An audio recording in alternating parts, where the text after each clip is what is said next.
prejudice has something in common with ideals, beliefs, and faith. And as we are going to talk over together, observing the state of the world together, and what is happening in the outward world, and also in the inward psychological world of man, we must be able to think together,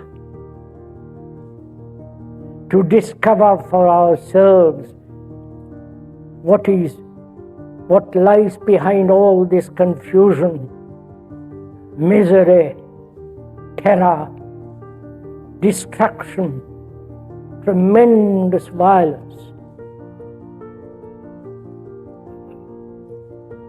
To understand all this, not only the mere outward facts that are taking place, but also to understand the depth of all this, the significance of all this, we must be able together observe. Not you observe in one way and the speaker another, but together observe the same thing. And that observation, that examination is prevented if we cling to our prejudices, to our particular experience, to our particular comprehension. So if we are to think together, and the thinking together becomes tremendously important, because we have to face a world that is rapidly disintegrating, degenerating, where there is no sense of morality, nothing sacred in life, no one respects another, and to understand all this, not only superficially, casually, but to enter into the depth of it. What lies behind all this?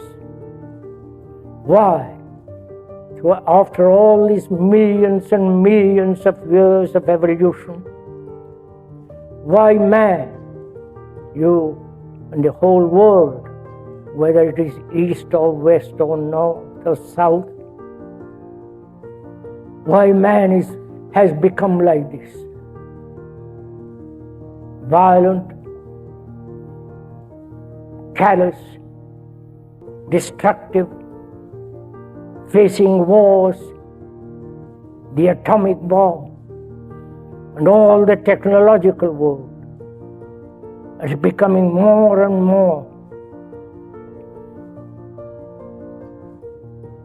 evolving. And perhaps that technological improvement may be one of the factors why man has become like this. So please, together, let us think together.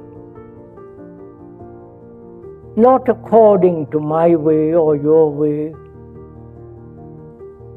but the capacity to think. And thought is the common factor of all mankind. There is no Eastern thought or Western thought. There is only the capacity to think. Whether one is utterly poor or greatly sophisticated, living in an affluent society, whether he is a surgeon, a carpenter, a laborer in the field, or a great poet, thought is the common factor of all of us. We don't seem to realize that. Thought is the common factor that binds us all. Network of thought. This is a fact, indisputable and actual.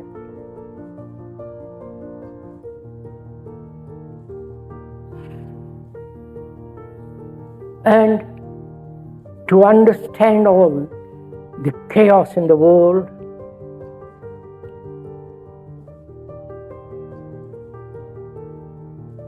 and as we have been programmed, both biologically, that is physically, programmed mentally, intellectually, one must be aware of this being programmed like a computer. The computer is being programmed by the experts who program it according to what they want.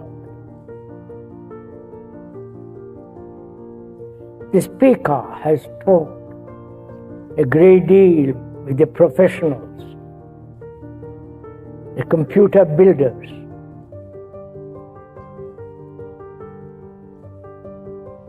And they are advancing so rapidly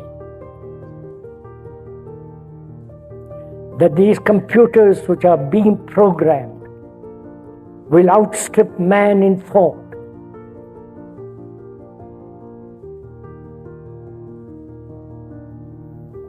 These computers learn. Please follow all this.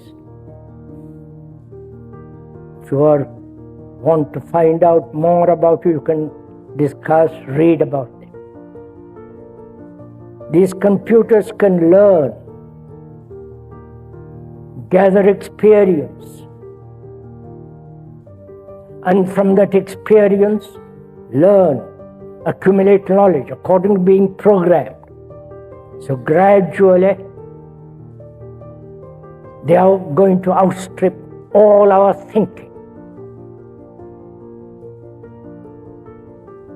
More accurately, more with greater speed. And so, then what is man? Hope you are understanding all this.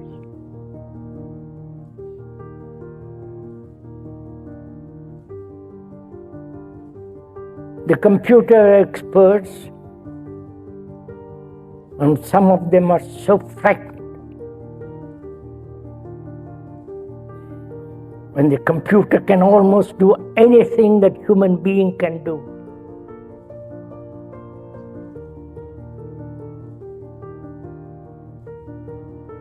Of course, it cannot write, compose as Beethoven or as Keats and so on, but it will outstrip our thinking. So, we, human beings, have been programmed to be Catholics, to be Protestants, to be Italians, to be British, Swiss, and so on. For centuries we have been programmed to believe, to have faith, to follow certain rituals, certain dogmas, We've been programmed to be nationalists. We've been programmed to have wars. So our brain has become as the computer, and it is not so capable because its thought is limited, whereas the computer being also limited, especially in California, England and so on.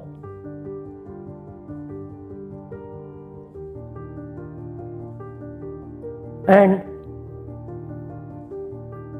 then what becomes of man? Then what is man? You understand my question? If the machines can do almost all that human beings can do, robots and the computer,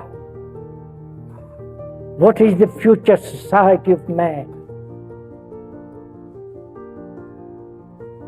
When cars can be built by the robot and the computer, probably much better than what is going to become man as a social entity. These are and many other problems are facing us, England and so on.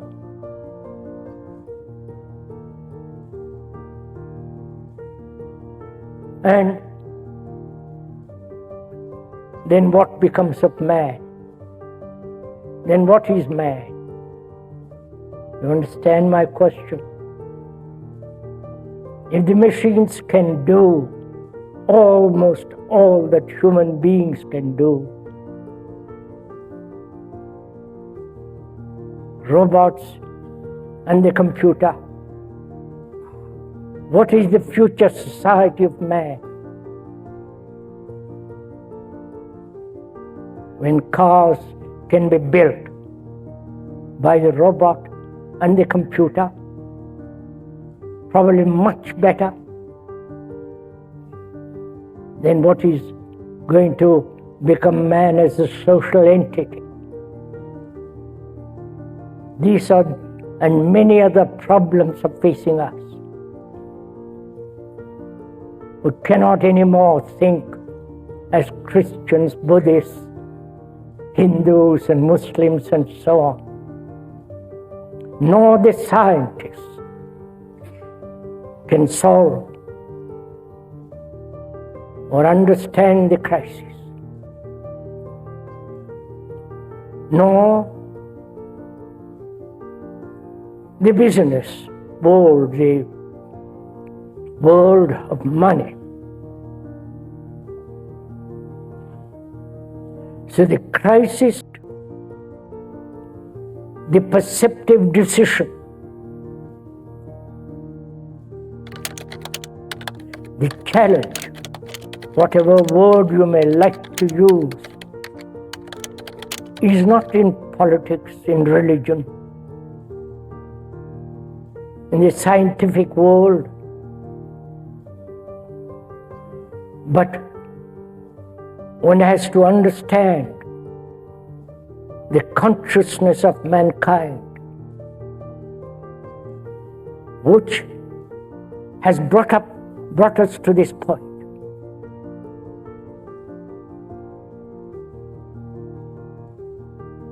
One has to be very serious about this matter, because we are really facing something very dangerous in the world,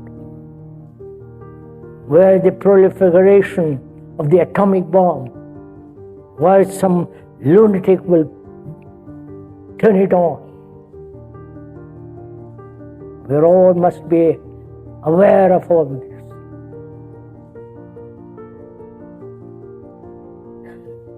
So unless one is very, very serious, not flippant, not casual, but is concerned with the whole of humanity, and to understand this human behavior, human thought that has brought us all to this. The inward psychological activity always overcomes the outer.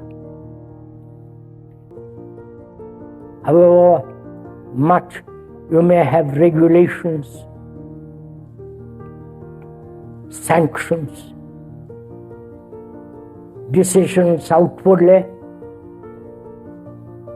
lay down certain rules, regulations, all these are shattered by our psychological desires, fears, anxieties, the longing for security, the fear of loneliness. Unless we understand all that, however much we may have outward semblance of order, that inward disorder always overcomes that which is outwardly conforming, disciplined, regularized. I hope we understand this clearly. One may have carefully constructed institutions, politically, religiously, economically, whatever the construction of these be, unless our inward consciousness is in total order, that disorder will always overcome the outer. We have seen this historically. It is happening right now in front of our eyes. This is a fact. So, there's a good old trail.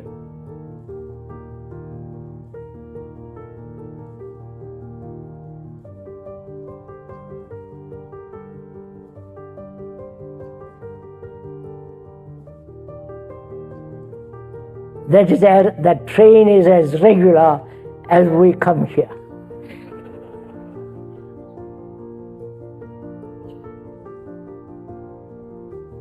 It's quite amusing, isn't it? There's a great deal of humor in this.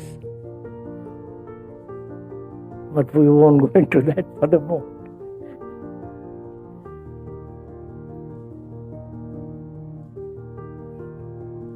So please, be serious even for this hour. If you cannot be serious all the time, at least go into being serious while you are here.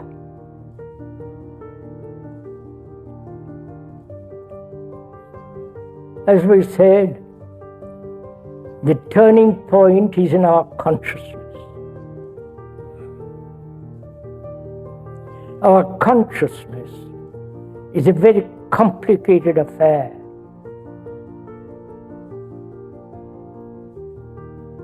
Volumes have been written about it, both in the East and in the West.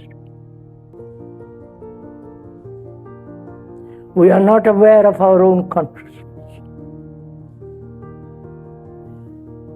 And to examine that complicated consciousness,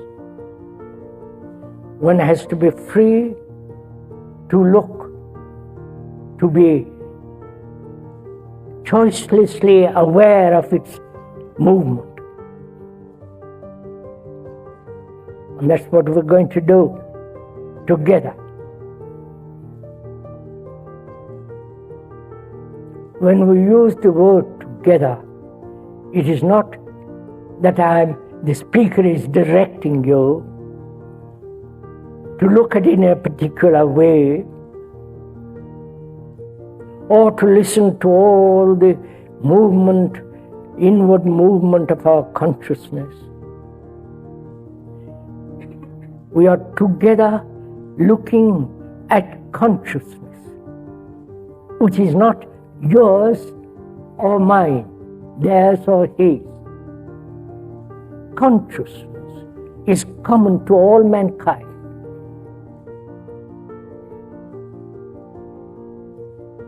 All mankind, whether they live in the Far East or Near East, West, or in the Far West, that consciousness, with all its content, is common to all mankind.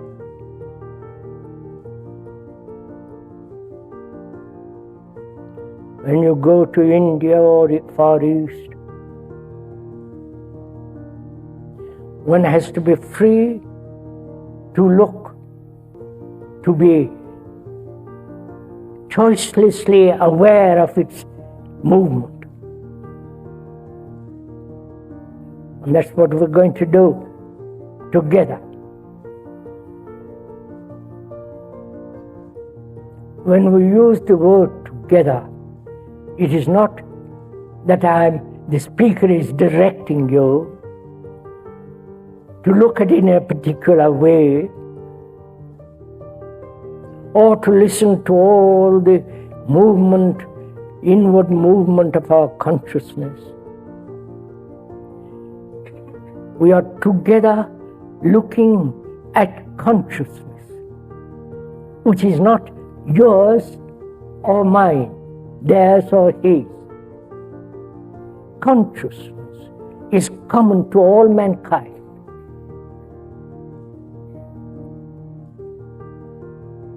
All mankind, whether they live in the Far East or Near East, West, or in the Far West, that consciousness, with all its content, is common to all mankind.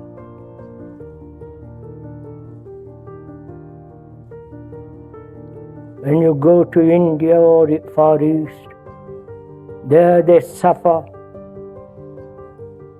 inwardly as well as outwardly as here. They're anxious, uncertain, utterly despairingly lonely, as you are here. They have no security. Jealous, greedy, envious, suffering. And as in the West, it is the same thing. So, human consciousness is one whole, is not your consciousness or mine. It is the consciousness of humanity. Please understand this.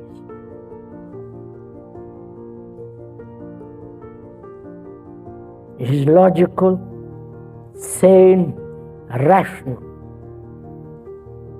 Because wherever you go, in whatever clime you live, whether you are affluent or degradingly poor,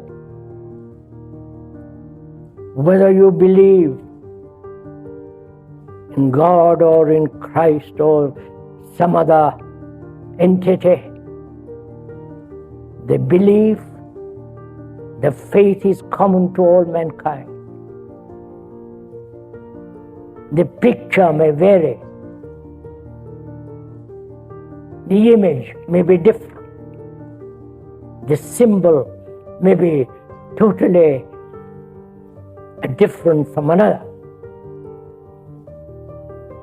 But that is common to all mankind. This is not a mere verbal statement. if you take it as a verbal statement, as an idea, as a concept, then you will not see the depth of it, the deep significance in insecure, confused, exactly like another who lives 10,000 miles away from you.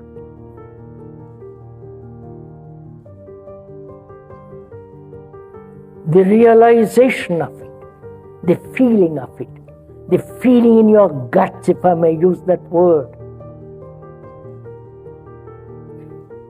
is totally different from mere verbal acceptance of that.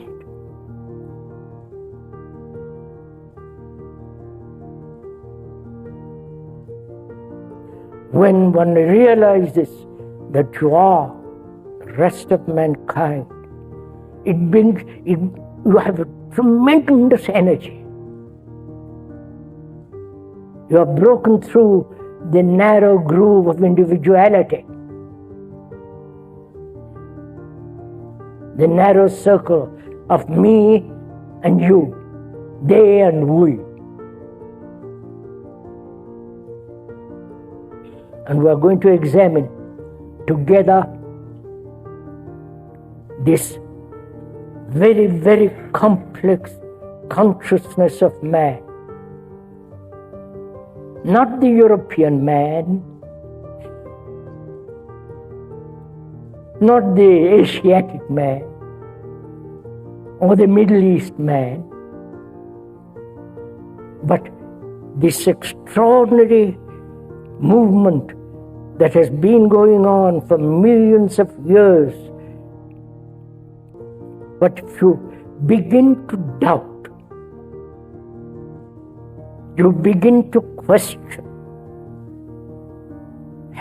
be skeptical, to inquire, not hold on to your own particular belief, faith, experience, or the accumulated knowledge that you have been given, or the. So together, I mean together. You think one way, I think another. Together, as human beings, confronted with this tremendous danger of existence of whole of humanity. Because the atom bomb, the wars, whether it is in the Middle East or somewhere else, the terror that is spreading all over the world, the kidnapping, the killing, the brutality of it all.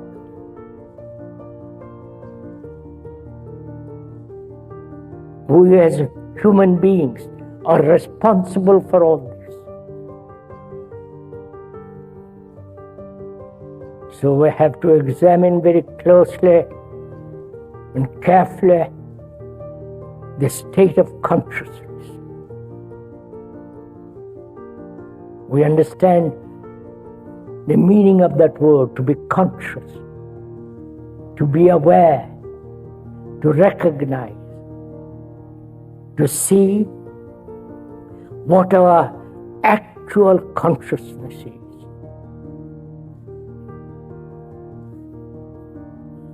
First, thought and all the things that thought has made, put together, is part of our consciousness. The culture in which we live, the aesthetic values, the economic pressures, the national inheritance. If you are a surgeon, a carpenter, specialize in a particular profession, that group consciousness is part of your consciousness. Right? You understand all what we are saying? Are we making it difficult? We are not scholars. At least the speaker is not. We are dealing with human existence with all its complexity.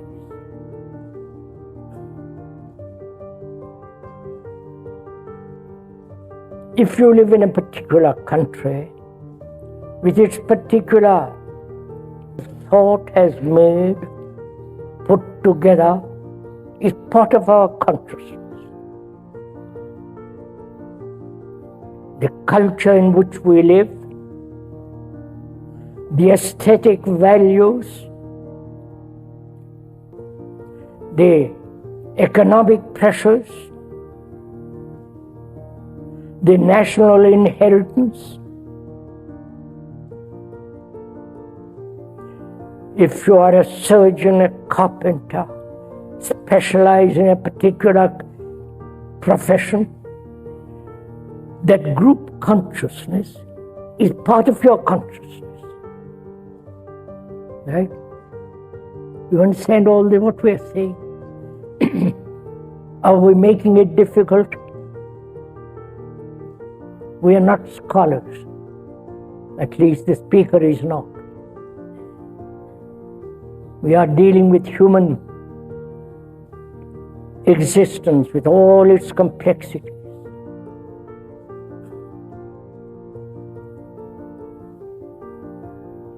If you live in a particular country with its particular tradition, with its religion, culture, and so on, that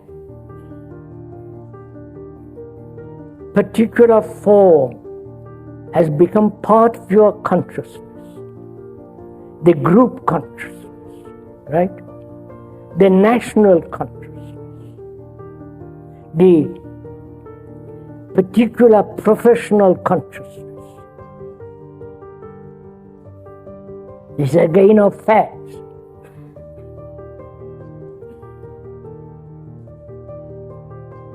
If you are a carpenter, you have to have certain skill, understand the wood, the nature of the wood, the instrument. So you gradually belong to a group that has cultivated this special particular form, and that has its own consciousness. Like the scientist, like the archaeologist, like the animals have their own particular consciousness as a group, and so on, so on. That's part of your consciousness. Right? Please see the fact of this for yourself. If you are a housewife, you have your own particular consciousness. Like all the other housewives, it's a group consciousness.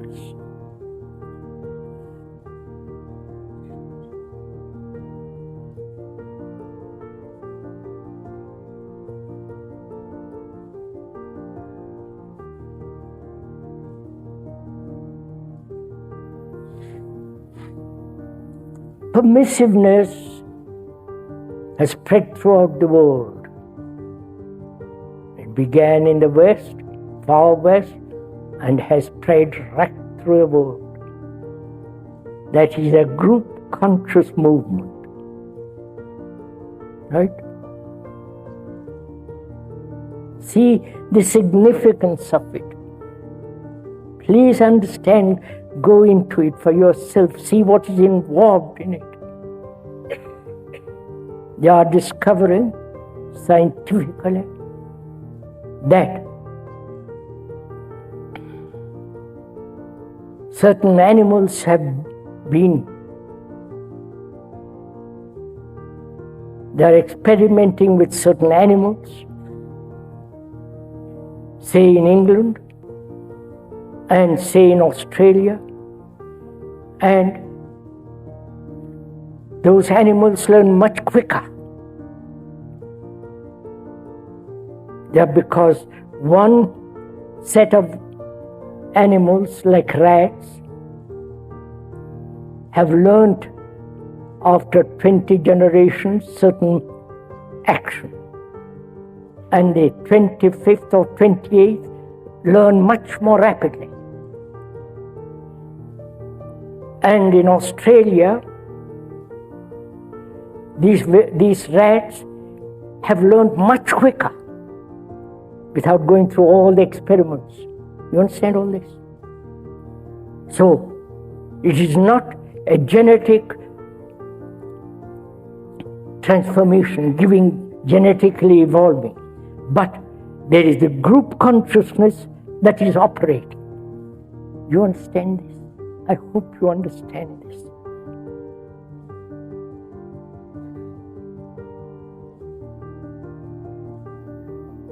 The Catholic consciousness, once group believes in something, that begins to activate, live, spread. You understand?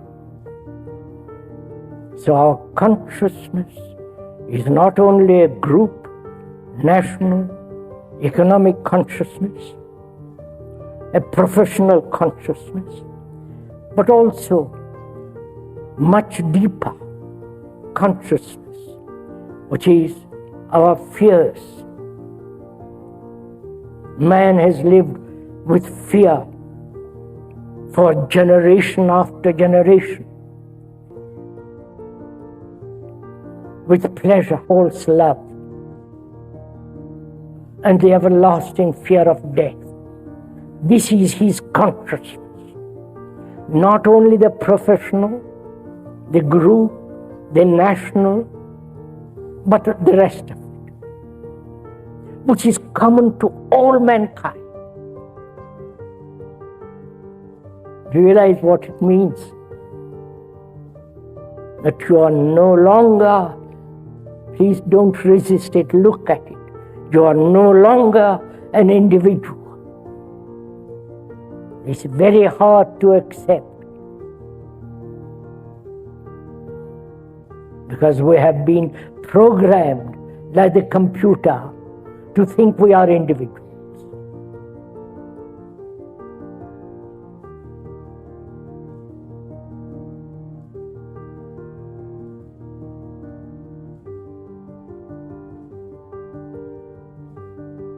So if one understands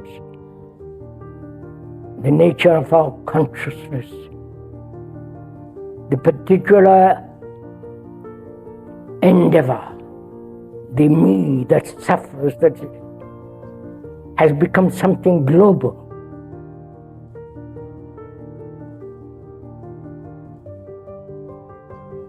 Then it has a much greater, a totally different activity will take place. That is the crisis we are in.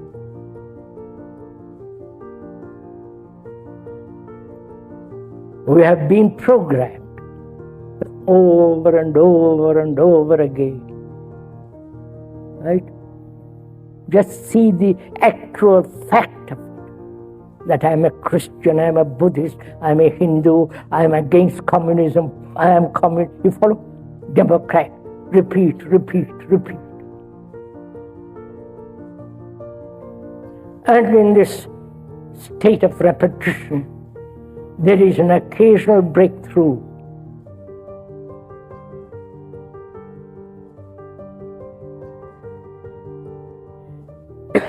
So,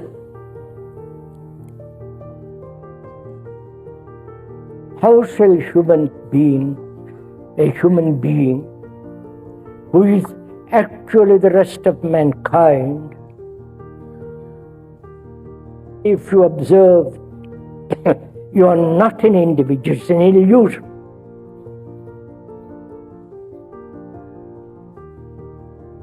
You know, like any neurotic person, it's very difficult for him to give up certain belief deeply rooted in him.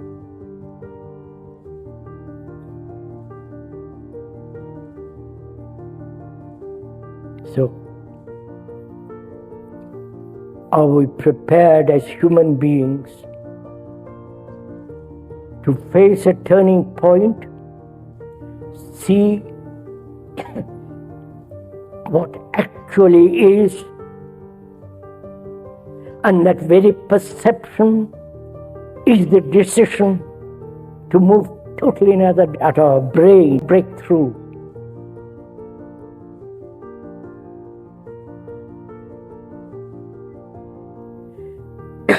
So,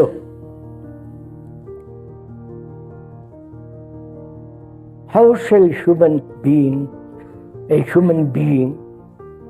who is actually the rest of mankind, if you observe, you are not an individual, it's an illusion.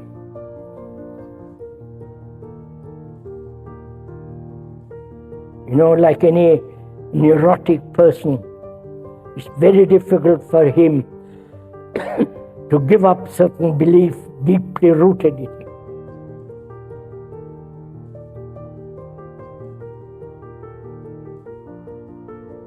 So,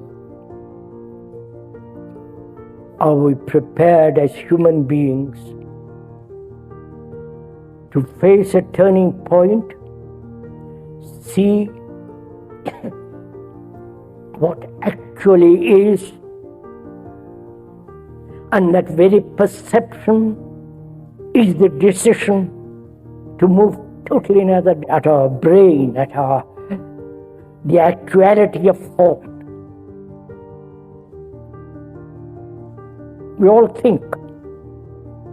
That's why you are here. We all think, and thought expresses itself in words, and those words are means to communicate. The words being common to each one of us, we understand through those words the significance of what is being said.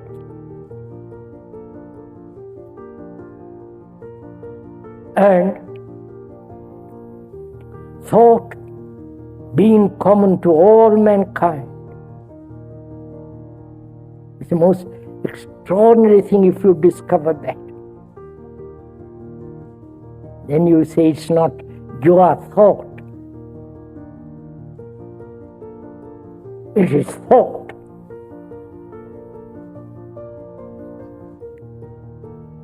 And so, we have to observe, or rather, learn about how to see things actually as they are. Not being programmed to look. You see the difference?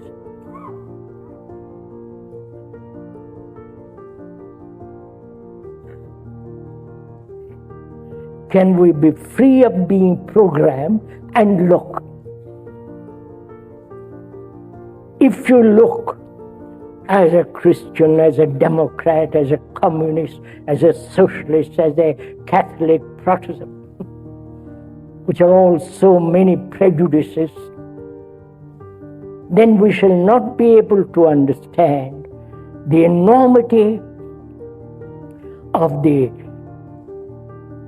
danger, the crisis that we are facing. If you belong to a certain group or follow a certain guru, and I hope none of you do, forgive me if I say that, or committed to a certain form of action, then you will be incapable, because you have been programmed. You'll be incapable of looking at things actually as they are.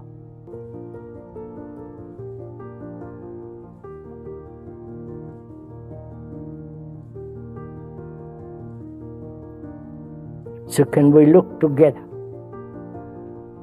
Because the speaker doesn't belong to any organization, to any group, to any particular religion. no nationality, etc., etc. It's only then you can observe.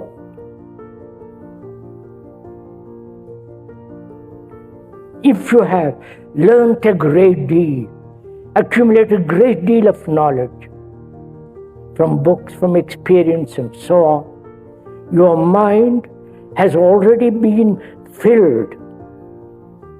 Your brain is crowded with your experience, with your particular tendency and so on, which is all that is going to prevent you from looking.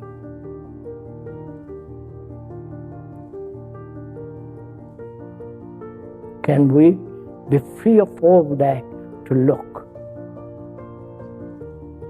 To look at what is happening actually in the world.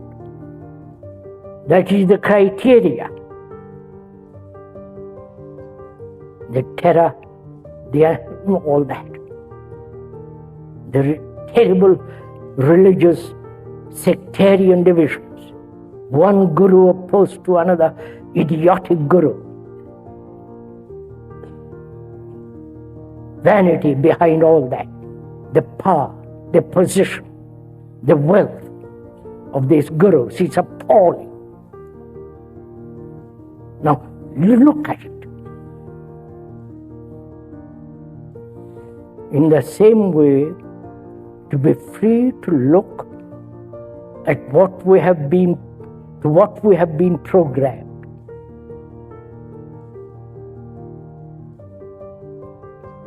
If you are an engineer, you have spent years and years and years learning all the implications of being an engineer. That's part of your consciousness. If you have followed a certain guru, that's part of your consciousness.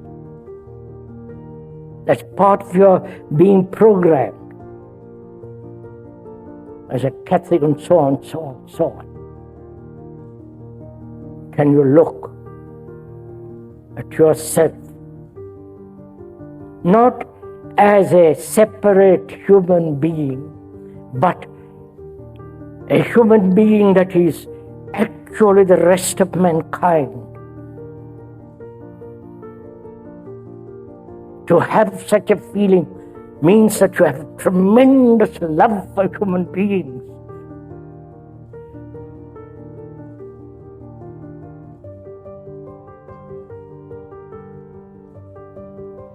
Then, when you are able to see clearly, without any distortion, then you begin to inquire the nature of consciousness, not only the professional and all the rest of the group, but also much deeper layers of consciousness.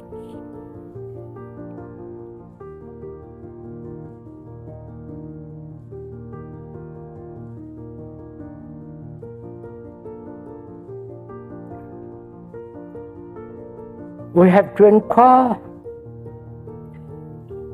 the whole movement of thought. Because thought is responsible for all the content of consciousness. Whether it is deeper layers of consciousness or the superficial layers, all the content, the professional, the group, the particular religious program, all that is the movement of thought. Right?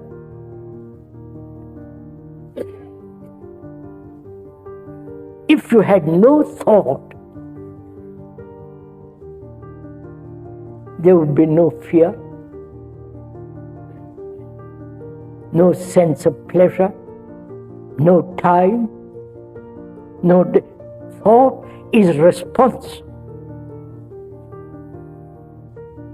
Right? Not only responsible for the beauty of a marvelous cathedral. The whole movement of thought. Because thought is responsible for all the content of consciousness. Whether it is deeper layers of consciousness or the superficial layers, all the content, the professional, the group, the particular religious program, all that is the movement of thought. Right?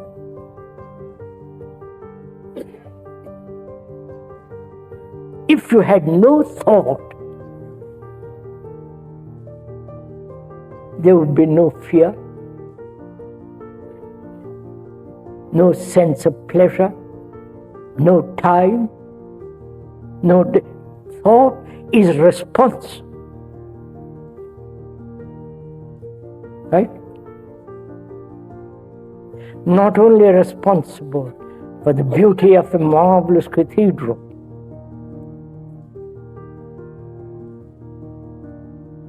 thought is also responsible for all the nonsense that is inside the cathedral.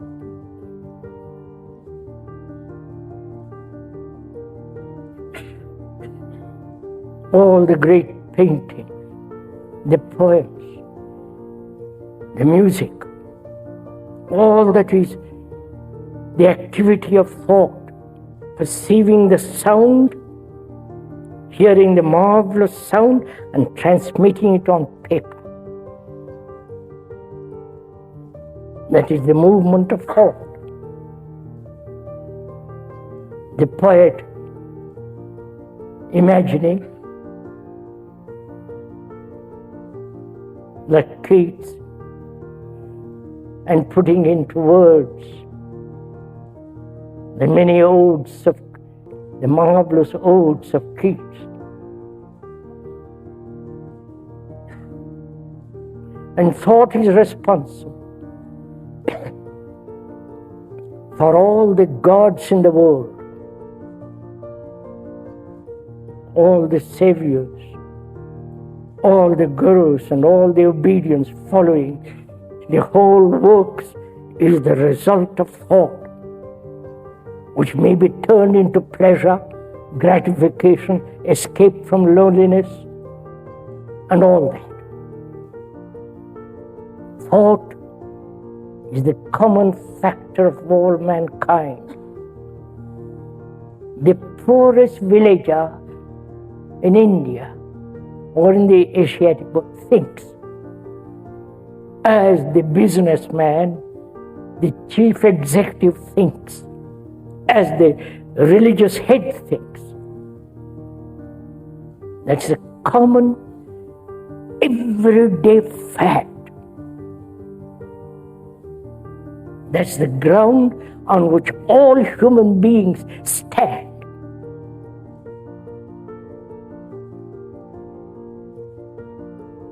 You cannot escape from them. And we have to find out whether thought not only has brought about great things in the world, like surgery, communication, satellites, what technologically it has done in the world. And also thought has been responsible for the division of man. The American, the Russian, the English, the French, the Swiss, the Muslim. Thought has been responsible for the division of man. Thought has been responsible for the division of all religions. Right? Obviously. If there was no thought, there would be no religions as organized now. Baptism, that's it. So thought has done marvelous things to help man, but also thought has brought about great destruction.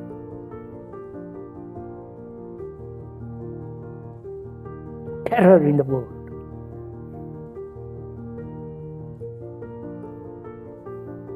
So, we have to understand the nature and the movement of thought.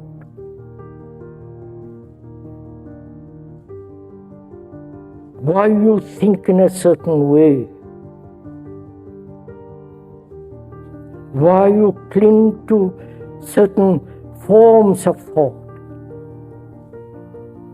why you hold on to certain experience, why thought has never understood the nature of death, and so on, so on, so on. If, when you are serious and not rely on some philosopher, brain specialist, and so on, but you can watch it for yourself, which is why thought, which has done extraordinary things to help man, and also why thought at the same time bringing about such degradation, degeneration, destruction. Right?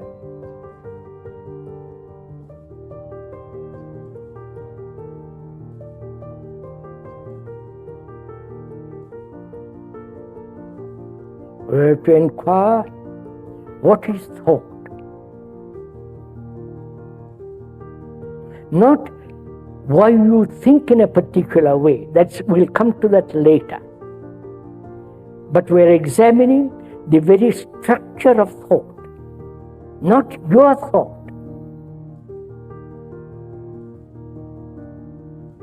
Because it's very obvious what your thought is, because you have been programmed. As an engineer, as a poet, as a scientist, as a housewife, as a scholar, as a religious man, a guru, you've been trained.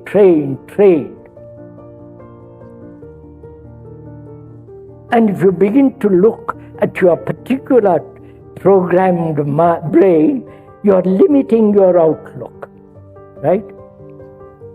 But if you inquire seriously into what is thinking,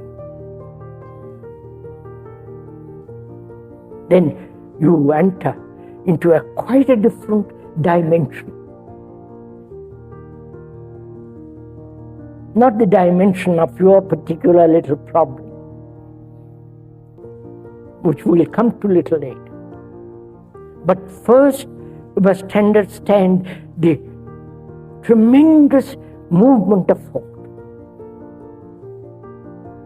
the nature of thinking. Not as a philosopher, not as a religious man, not as a particular profession or a housewife, this or that, but the enormous vitality of thinking. Right? Is this clear? Then,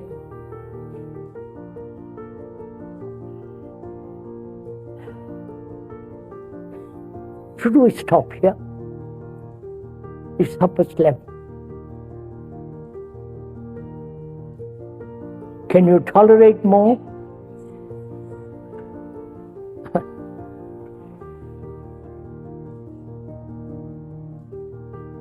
Because probably you're merely listening to the speaker. You're not actually working. You're not actually listening, watching, examining, exploring it yourself.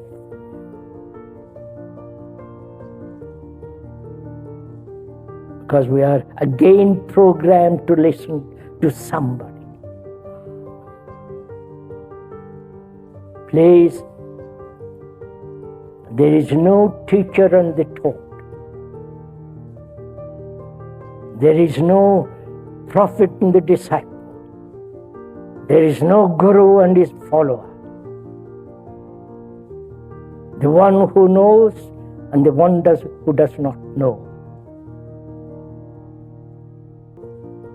But only a human being in travail.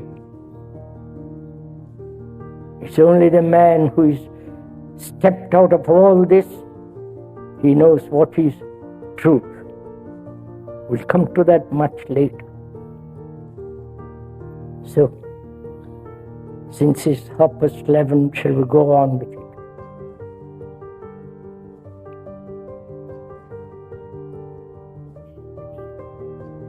Briefly, we'll continue tomorrow, day after tomorrow, with this. Thought is responsible for all the cruelty, the wars, the war machines, and the brutality of war,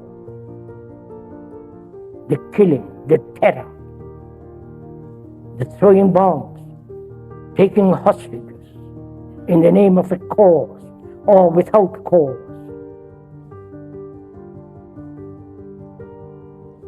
Thought is also responsible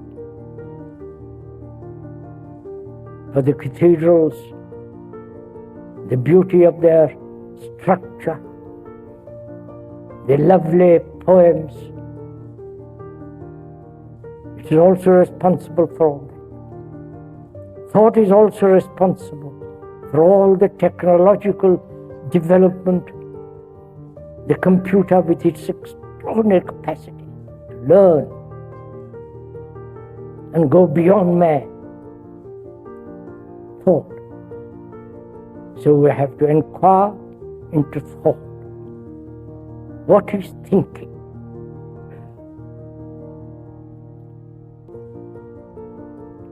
Thinking is a reaction to memory. Right?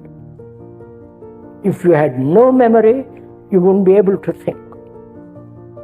Memory is stored in the brain as knowledge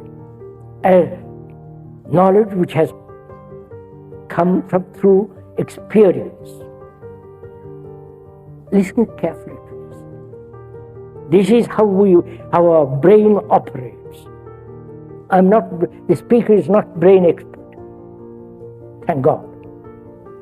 Not a neurological expert, but you can watch it, how you act for yourself without going to any professor, without any psychologist and so on. You can watch the operation of your own brain. First experience, that experience may have been from the beginning of man, which we have inherited. That experience gives knowledge. Then that knowledge is stored up in the brain. From knowledge, there is memory. And that memory, from that memory, thought. From thinking, you act. Right? So, from that action, you learn more. So you repeat the cycle. You understand? Experience, knowledge, memory, thought, action. From that action, learn more and repeat. You follow this? Right? So this is being programmed. Right? We are always doing this. Having remembered pain, future to avoid pain, and not do the thing that will cause pain, which becomes knowledge, repeat that. Sexual pleasure, repeat that. This is.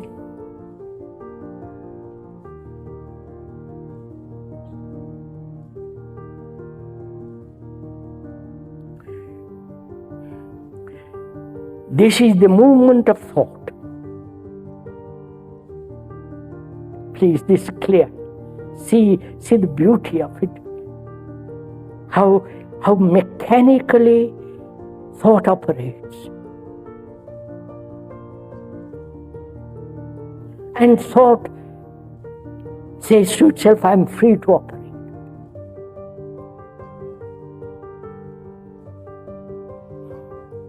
Which thought is never free, because it's based on knowledge. And knowledge is always limited, obviously. Right? Just watch it, please, carefully watch it. Knowledge must be always limited, because knowledge is part of time. Right? I will learn more. And to learn more, I must have time. Right? I do not know Russian, but I learned Russian.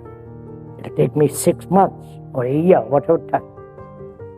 So knowledge is the movement of time. Right? Right? And so time, knowledge and thought and action. In this cycle, we live.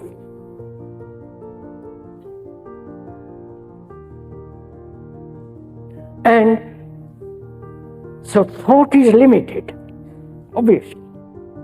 So whatever action that thought does must be limited. And any form of limitation of thought must create conflict.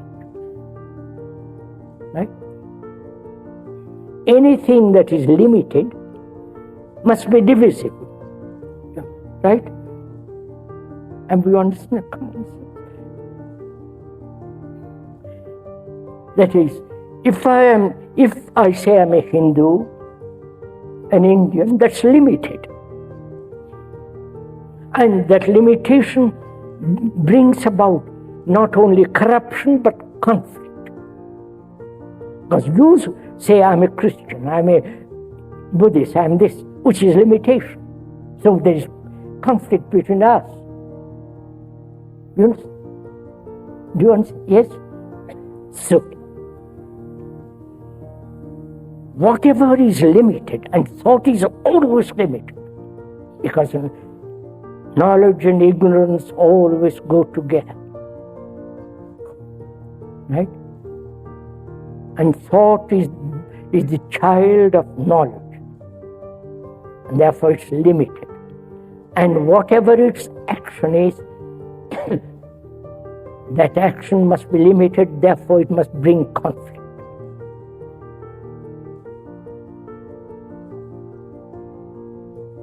And our life, from the birth to death, is a series of struggles and conflicts.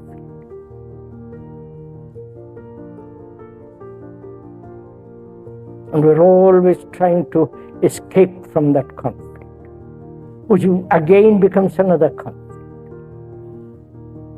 So we live and die in this perpetual, endless conflict. And we never ask the root of that conflict, which is thought, because thought is limited. Please don't say, how am I to stop thought? That's not the point. The point is to understand the nature of thought, to look at it. And that's enough.